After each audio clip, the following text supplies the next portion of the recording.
Welcome everyone. Thank you for joining us at the virtual gallery opening. We are so pleased that you're with us and we're so excited about this exhibition. Before I go any further, I want to thank those people who've made this possible. The Tennessee Arts Commission, Centennial Conservancy, Humanities Tennessee, Metro Parks, and the Sandra Stratton Foundation. They're all listed here. I hope when you have an opportunity to come in person to see the exhibit, you'll take note again. And when you have an opportunity, thank these organizations, because we're not the only ones. They're helping and making offerings possible to you. I'm now going to turn this over to our curator, Mark Medley, whose passion this exhibit has been for well over a year. And he will take you through it, show you some of his favorite things. And we hope that pretty soon you'll feel comfortable joining us in person and taking a look at all these wonderful objects and this history of music in Centennial Park. Thanks for being with us.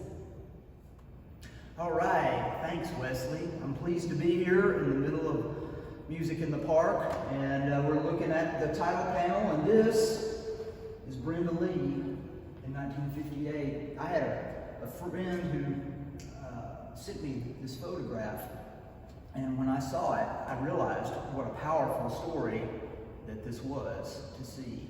And it took over a year, but we put it together. The park, as I mentioned, has a really, really rich musical history that goes back to the Tennessee Centennial Exposition.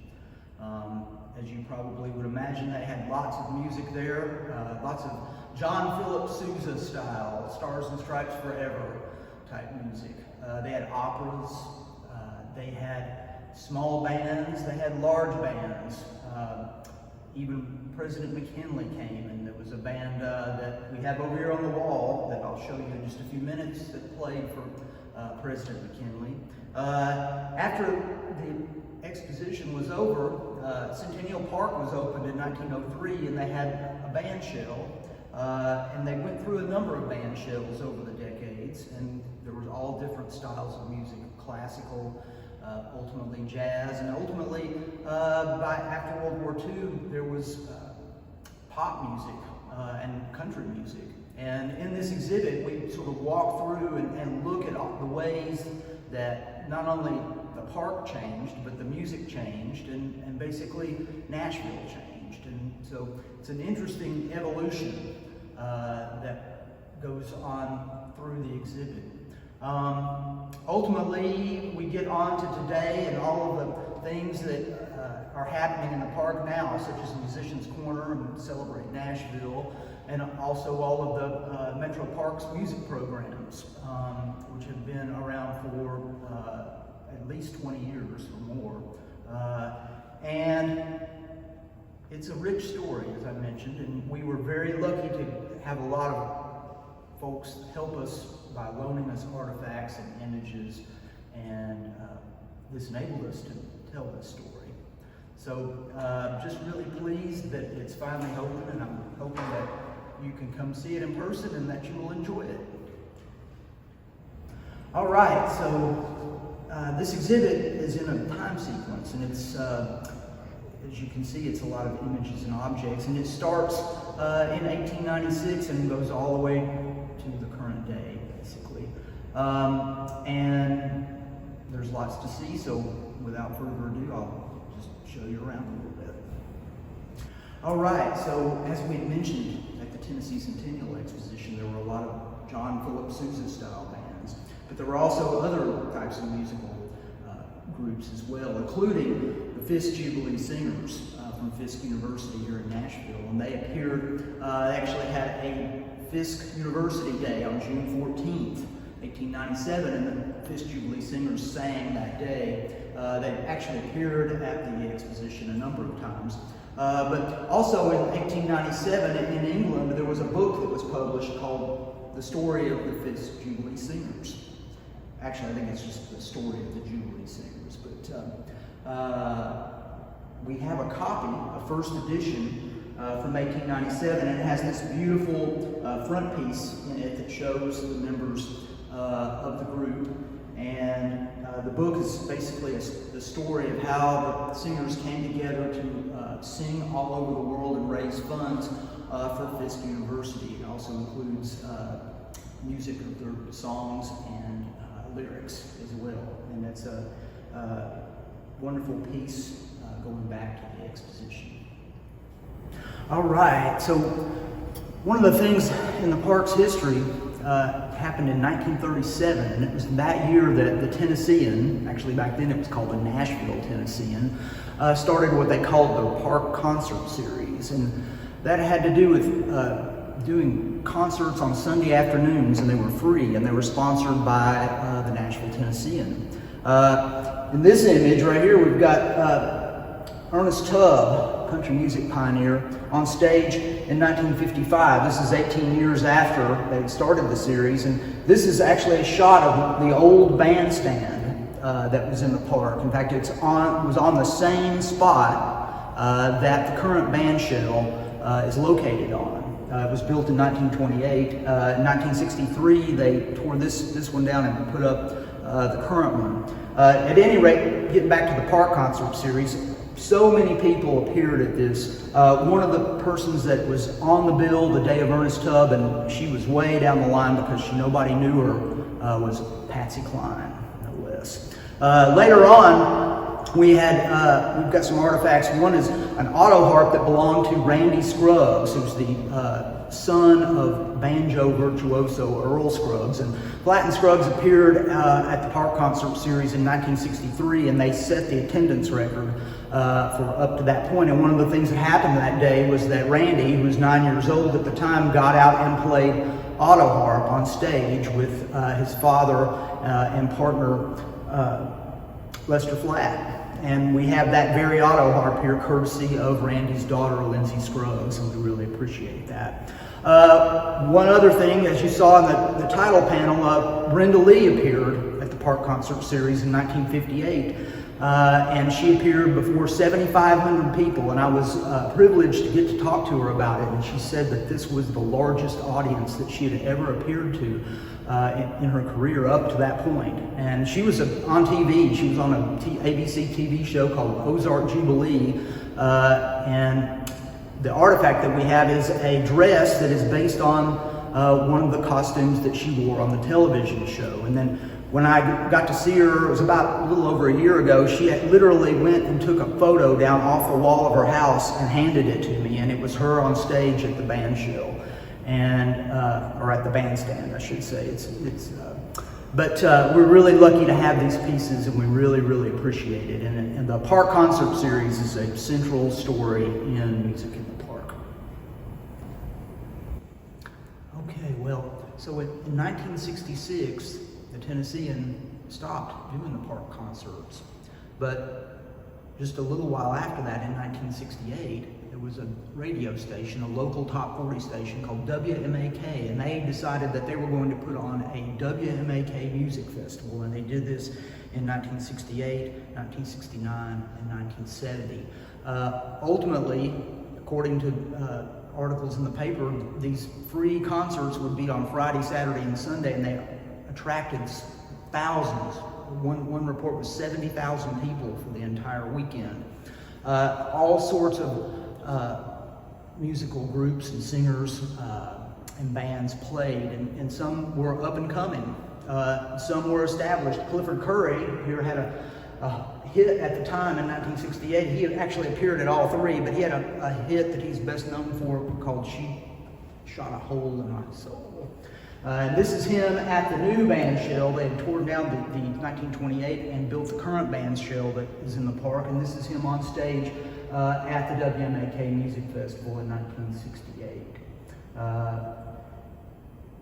There was also, in 1970, there was a band that came to play at the music festival from New Jersey, and their name was Steel Mill.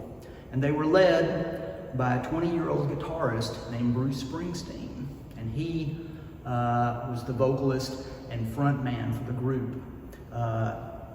Ultimately, they played on a bill with Roy Orbison, Jimmy Buffett, and Ronnie Millsap, of all things. And Buffett and Millsap were not even known at the time. But we were lucky enough to get a little promotional little promotional piece that they had published that they used to promote steel mill. It would be something that you would put in a press kit, back when they had press kits, or maybe something that you sold as a souvenir. It was a way of them to promote the band. And I was lucky enough to be just looking around online one day and saw one for sale, and we actually were able to get an original copy. And we've opened it to the page where it talks about Bruce Springsteen. And nobody knew who he was. This was August 1970.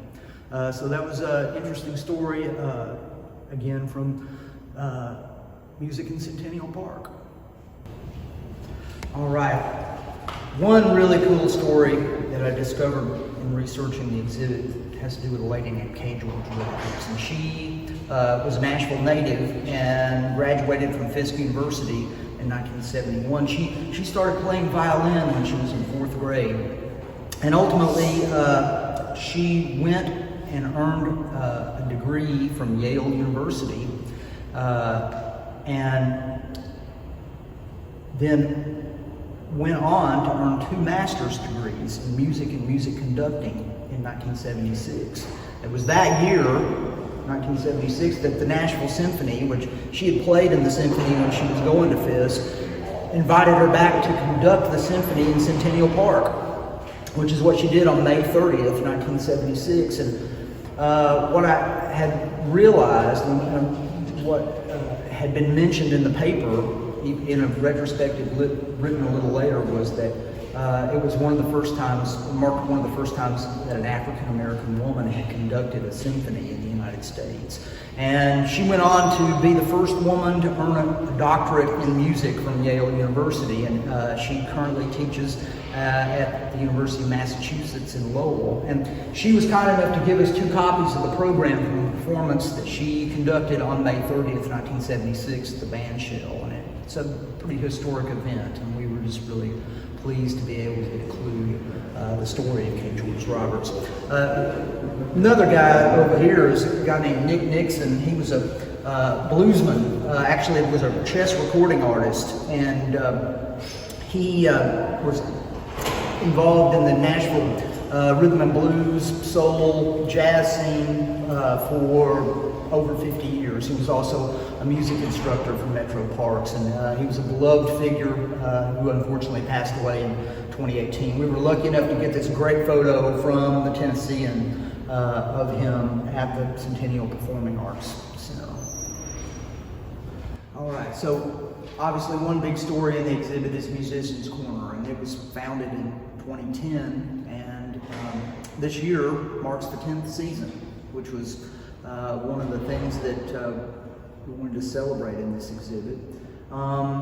Musician's Corner was based on a program in England, in London, England, called Speaker's Corner, and in 2010 the city of Nashville worked with, I guess what was back then the Conservancy for Centennial Park, to establish this music program that was different, not at the band shell, it's up closer to West End Avenue, which people really enjoyed. Anyway, over this course of this 10 years, lots of different musicians have appeared, including Margot Price, before she was Margot Price, and interestingly enough, Chris Stapleton, before he was Chris Stapleton, appeared at Musician's Corner in a band. But my favorite, one of my favorite pieces in the entire exhibit, is this guitar. It belonged to a lady named Jessie Zazu. She was the guitarist in a band called Those Darlings, and they appeared at Musician's Corner in 2015. And this is the guitar that she played at that performance. Unfortunately, Jessie Zazu died of cancer in 2017, and in the wake of her death, a group of her friends have formed a nonprofit organization called Jessie Zazu Incorporated, and it is committed, basically, as they say, to the arts and humanities, social justice, and women's health, and very great cause. And interestingly, I didn't even know that they had printed these, and I was walking through an antique mall, and there was a stack of them sitting out, and I saw one, and I was like, we got to put this in the exhibit. And so that's how this all came about on this. But one of my favorite pieces in the exhibit, I love those darlings. All right, so last but not least, we have the costume that Carrie Underwood wore at her appearance on June 5th, 2019 on the West Pediment of the Parthenon for the CMT Music Awards. And we were able to get the outfit, including the boots and the earrings, and the footage as well from CMT, so you can see the context of what she looked like that day. And ultimately she performed a song called Southbound, and then she accepted an award that day for a song called Cry Pretty. And we were just really pleased that we were able to include Carrie Underwood in this music exhibit. So I want to turn things over to our Director of Education, Katie Petroli, and she's going to talk to you about basically learning programming and educational opportunities related to this exhibit. In this exhibit, you will learn about the history of music, musicians, and fans in Centennial Park, and you'll also explore the sights and sounds of Centennial Park. We invite you to do that here at the museum. If so, you can print out a guide to bring with you that has some small details of things that might look familiar to you already. This will help you explore the exhibit. We will also have a digital version of the exhibit available online. We'll have a PDF on the exhibits page of our website, and we'll have a PowerPoint so that teachers can download it and edit it and make it sure that it aligns to their curriculum. If you're exploring music in the park at home, we have a trivia challenge for you. You can unscramble some of these challenges here and even create a Spotify playlist based on some of those answers. So we hope that you can create musical memories with the Nashville Parthenon here at the museum or at home. All right, it has been so much fun getting to walk around and talk about this exhibit, and there's just lots of really wonderful things to see, and I wanted to thank all of the folks that helped us with artifacts and images, especially the Tennessean and the Country Music Hall of Fame. As I said, there's lots to see that we haven't even gotten to here, including two interactives, one about LP covers shot in Centennial Park, and one is a photo gallery of Musician's Corner going all the way back to 2010.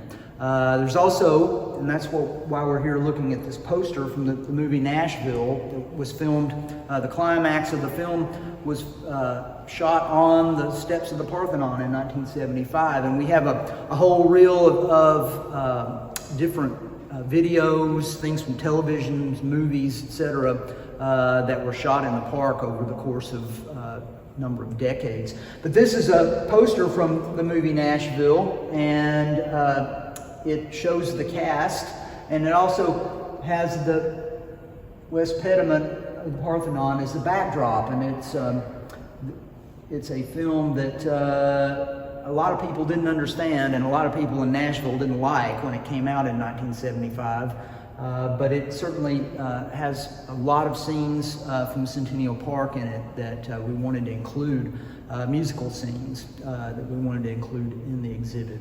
So there's a lot to see, and I want to just say thank you for being a part of this opening reception, and it's been my pleasure to get to talk about music in the park.